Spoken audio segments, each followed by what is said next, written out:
How much does it actually cost to live in Bangkok, Thailand? I got this question a lot. So in this video, I'm sharing how much I'm spending living as an expat in Bangkok, Thailand. I did a table in Excel and calculated how much exactly did I spend the last month. All these expenses gonna be for two people, me and my husband, living in Bangkok. So let's start with rent, because this is one of the biggest expenses which we're gonna face as an expat living in Thailand. And we actually been very lucky because we did find really good and affordable condo, but it is quite far away from the center. It's not close to BTS. That's why it is cheaper than average rent in Bangkok. We are paying 9,000 baht per month. If you're looking to find something in Sukhumvit area and close to BTS, you're looking to pay from 15 to 30,000 a month. But if you are like me and you don't really need this BTS access daily, you can find much more affordable option if you go a bit further away. For the utilities, the water is included in this 9,000 and home Wi-Fi as well. We are paying for electricity. It varies from month to month, but we are approximately paying around 1,000 Thai baht per month. And I want to mention that we do not use aircon 24/7. We do use it in the evenings, but not at nights. And we do use it sometimes during daytime when it's like some air pollution or when it's really, really hot. But most of the days we're actually using fan or we're not at home. That's why our electric bill is quite low. And for mobile internet, we are having a package which we're paying 350 per month. My husband has it in his phone. And as we are normally together, I just connect to his hotspot and use his data. By that way, we're actually saving money, paying just one package per month. The next quite big expense is food and groceries. For the groceries, we have a huge big supermarket next to our house, so most of our shopping we do there. I'm not cooking too much at home because it's Thailand and food here is amazing and affordable and so easy to find everywhere. I do cook breakfast and sometimes dinner, but it's more like maybe once in 2-3 weeks. And I did calculate how much did we spend in Big C last month. And it was actually pretty easy to calculate because in Big C we always pay by card. So it was around 10,000 Thai baht per month. And speaking about food, as I said, we do eat a lot out, but we mainly focus on a local street food.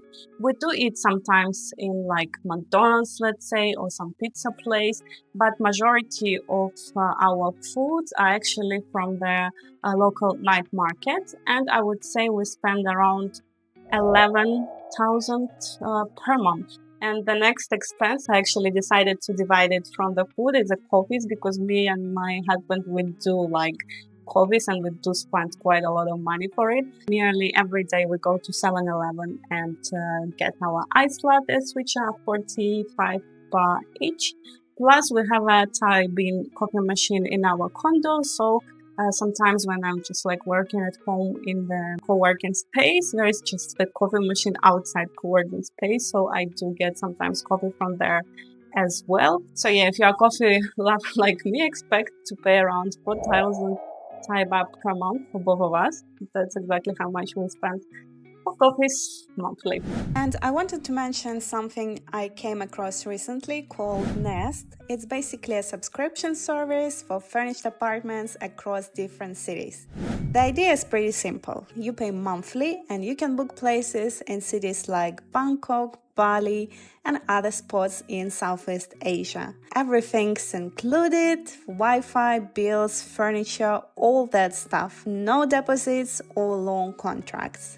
Honestly, I think it's more useful if you are new to the whole nomad thing and don't really know where to start, or if you just want something super straightforward without dealing with Facebook groups or hunting down landlords in a new country. Could be handy for some of you. Anyway, I've got a link in the description with a special offer. You get some extra nights free depending on the pass. Offer is until December 15th if you want to check it out. Speaking about transportation, where where we're staying, as I said, there is no BTS, but there is a free shuttle to the BTS as we're staying next to a huge shopping mall. So that's been a saver because we can get to the metro for free. The BTS itself, we do have rabbit cards, but actually they don't give you much discounts about the prices. The only thing it saves you is time because you don't really need to, every time you come to BTS, stay in the queue and wait to get your ticket. And also you can change your plan when you're on metro already, because when you buy a ticket in the machine, it will tell you you will need to specify the end destination. And so you cannot change it later on. With a rabbit card, you can just get in and get out wherever you want. That gives you a little bit freedom. I do think that the metro in Bangkok is quite expensive.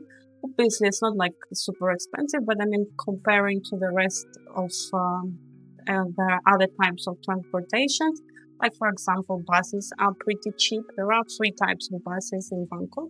The red buses, they are not aircon, and they are the cheapest one, and the fares start from, let's say, 8 baht per person. And there is the blue buses, the aircon buses. They're a bit more expensive. You can pay like something like 15-20 baht there. And there are orange buses as well. There are e-vehicles as well, but they're a bit like older style buses, so they're, I think, like middle price range. So public transportation, I would say we'll spend around 600 Thai baht per month. Considering that we're going out of our area and we actually use of public transport, maybe once a week we're going somewhere like outside our area. And we do use taxis, the meter taxis, which are pretty cheap, especially if you're going for short distance. They're actually cheaper than Bolt and Grab.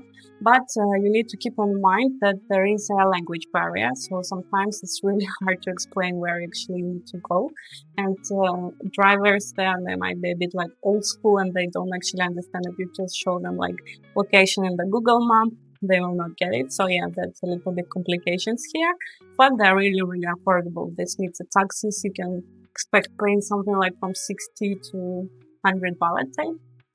And of course, there are Grabs and Bolts. So for the last month, I think we spent around 1,000 baht for taxi services. Speaking about health and wellness, it's been really great that the condo we're staying has pool and gym, which is included in our rent. Actually, most of condos in Bangkok do offer such a thing, so you don't need to pay extra for gym membership or pool membership. So it's been really, really convenient. Me and my husband were both young and relatively healthy, so we don't really have insurance. But last month we did have one doctor visit. It was actually for my husband. He does have a little bit liver issues. There were a package deal where they were checking like everything, like blood, ultrasound, some other tests, and like in general, it was a package all about liver. It was pretty good actually. The package was 6,900 Thai baht. But obviously this expense doesn't come every month because like luckily, as I said, we don't have so much health issues, so we didn't really use doctors much. For some other spendings, for the laundry, we do have laundromat in our condo and it costs I think 10 baht per washing. But luckily we have a washing machine in our unit, so we don't spend any extra money for laundry. And here I would put also the online delivery. I've been ordering like some stuff from Shein, Lazada, Temu and stuff.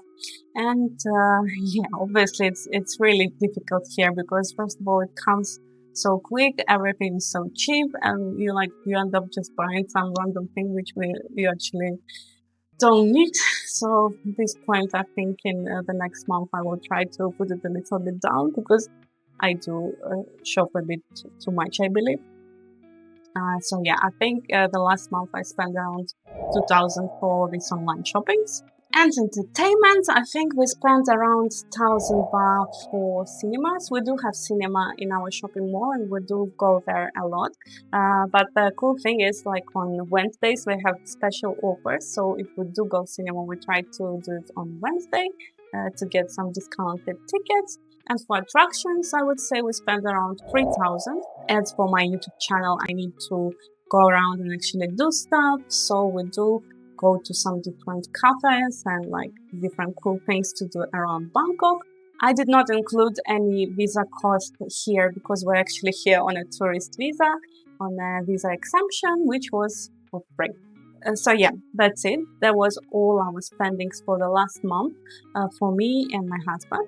And the total is 49,850 Thai baht, so around 50k, let's say, which is $1,458 or 1,327 euros for two people, I repeat. And I think it's pretty good considering that we have pretty comfortable and new and good looking condo with all the facilities, although it is further away from the center. For us, it works perfectly because we don't actually leave much our area on weekends, let's say, to go around somewhere. And I actually like being a little bit away from the circuit area and both hustle and bustle. And also the air quality, I believe, is a bit better here.